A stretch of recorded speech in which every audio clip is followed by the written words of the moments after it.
Mapalad ang inuusig sa gawang puspos ng bait, pagkat may kakamting langit.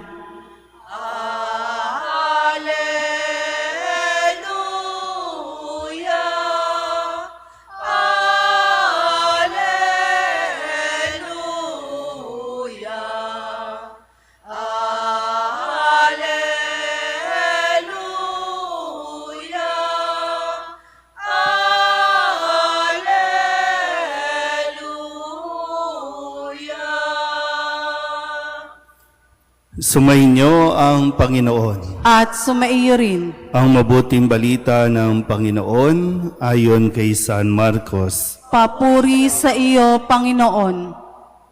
Noong panahong iyon, si Herodes ang nagpahuli, nagpagapos at nagpabilanggo kay Juan dahil kay Herodias.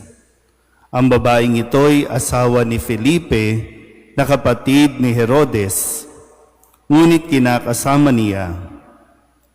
Laging sinasabi sa kanya ni Juan, "Hindi matuwid na kunin ninyo ang asawa ng inyong kapatid." Kaya't si Herodias ay nagkimkim ng galit kay Juan. Hinangad niyang ipapatay ito, ngunit hindi niya magawa sapagkat natatakot si Herodes kay Juan. Alam niyang ito'y taong matuwid at banal, kaya't ipinagsasanggalang niya.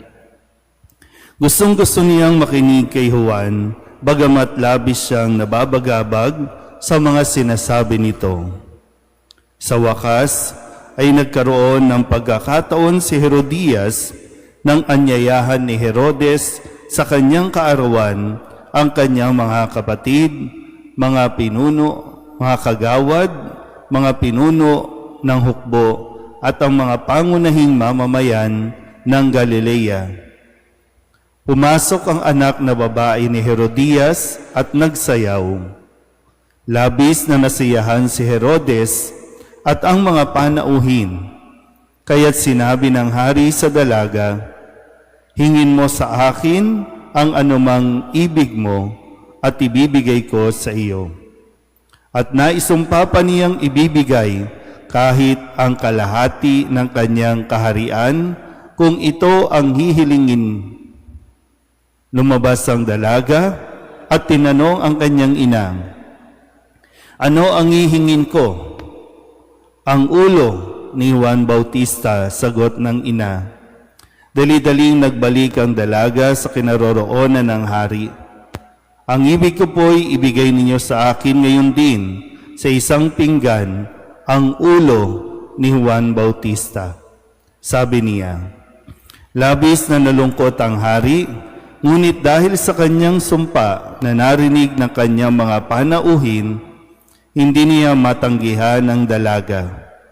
Kaagad niyang iniutos sa isang bantay na dalhin sa kanya ang ulo ni Juan. Sumunod ang bantay at pinugutan si Juan sa bilangguan. Inilagay ang ulo sa isang pinggan at ibinigay sa dalaga. Ibinigay naman iyon ng dalaga sa kanyang ina. Nang mabalitaan ito ng mga alagad ni Juan, kinuha nila ang kanyang bangkay at inilibing.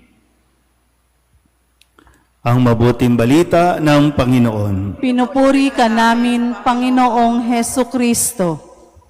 Isang magandang umaga po sa inyong lahat. Ngayon po ay ating ginugunita ang pagpapakasakit ni San Juan ang tagapagbinyag, kung saan kanya rin pong natamo ang pagkamartir. 2 beses nating ipinagdiriwang si San Juan Bautista, ang kanyang pagsilang at ang kanyang kamatayan. At maganda na mapaalalahanan tayo sa araw na ito sa halimbawa ni San Juan Bautista ng pagpapakita ng katapangan. Sa panahon natin ngayon, ang pamantayan ng mundo, kapag nalulusutan mo ang iyong mga kinasasangkutan, kapag nalulusutan mo ang iyong mga kamalian dahil sa kasinungalingan, nasasabi nating matapang ang taong ito. Yan ang pamantayan ng mundo. Pero ngayon, muli binabalik tayo na ang tunay na katapangan ay naipapakita kung paano tayo maninindigan sa katotohanan. Hindi lang basta yung naniniwala tayo o pinaniniwalaan nating ito ang totoo, kundi yung kaya din nating magpahayag o ipahayag ang katotohanan sa kahit sino ang iyong kaharap.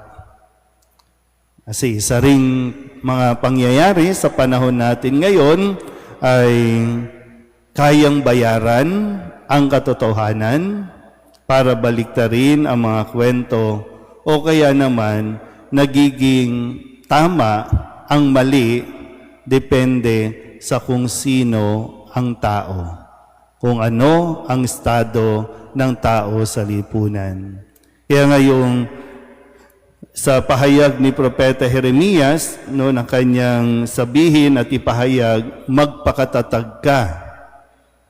Humayo ka at sabihin mo sa kanila ang lahat ng iniuutos ko. At isa dyan ay huwag kang makikiapid. Kaya nga sa Ebanghelyo, ito ang kasalanan ni Herodes, ni Herodias.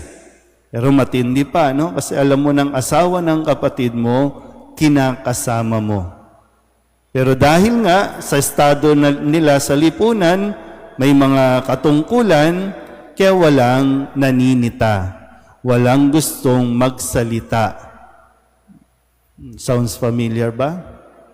Kapag presidente, okay lang. Diba? Ganun ang pag-uugali natin ngayon. Kapag presidente, okay lang. Kahit na lantaran, minsan nga, no? Kahit artista o dahil artista, okay lang. Dahil sikat, makapangyarihan, dahil maraming pera, okay lang. Kaya nagiging normal na kahit na may kinakasama na, kahit may asawa na, lantaran na naglalakad at ibinubuyang-yang ang mga relasyon na hindi naman dapat.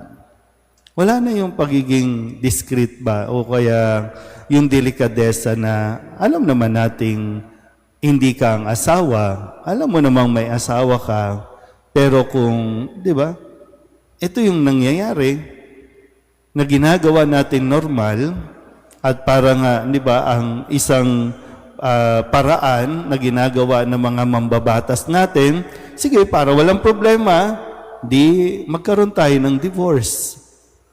Illegal, gawin nating legal yung mga pagsasama ng hindi dapat. Pero yun nga po, no, kailangan natin ng mas maraming San Juan Bautista na kahit mapugutan ng ulo, hindi matatakot magsalita ng katotohanan kahit sino ang kaharap mo. Kahit na pinakamababa na nalaylayan sa lipunan o pinakamataas na may katungkulan sa lipunan, kailangan natin magpahayag at dapat tayong magpahayag ng katotohanan. Ngayon, hindi lang tungkol sa pagsasama, hindi lang tungkol sa pakikiapid. Ano bang mga utos pa ng Diyos? Diba? Huwag kang magnanakaw. O, pag nabigyan ng pera, kapag yung bang, ano man tawag doon? Yung nakakashare ka sa kayamanan ng iba, titikom ang bibig. Kaya ngayon, diba, pinag-uusapan natin ngayon, bilyong-bilyong pagnanakaw, mga flood project, mga ghost project, kahit na tao, nagiging ghost employees, pero walang gustong magsalita dahil nalalagyan. So, maraming takot. Yun bang ibig sabihin? Maraming tao ngayon ang takot na magsalita ng katotohanan. Kasi pag nagsalita ka ng katotohanan, ikaw pa ang lalabas ng masama. ikaw pa ang lalabas na naninira ka ng diskarte. Ginugulo mo. Di ka na lang sumang-ayon, di ba? Ikaw pa ang walang pakisama. Pero sabi nga ulit, no? Magpakatatag tayo. Huwag tayong matakot, magpahayag ng katotohanan. Pero hinay-hinay lang, no? Huwag naman yung basta-basta ka na lang nagsasalita na wala ka naman talagang katunayan o katibayan. Kaya kailangan mo ihanda ang iyong sarili. Kasi ngayon, kung sino ang nagsasalita ng katotohanan, yan ang pupuntiryahin ng mga bashers, yan ang pupuntiryahin ng mga trolls. Dahil isa ring katotohanan, isang hanap buhay na rin ngayon ang magsinungaling. At maraming tao ang yumayaman sa pagsisinungaling.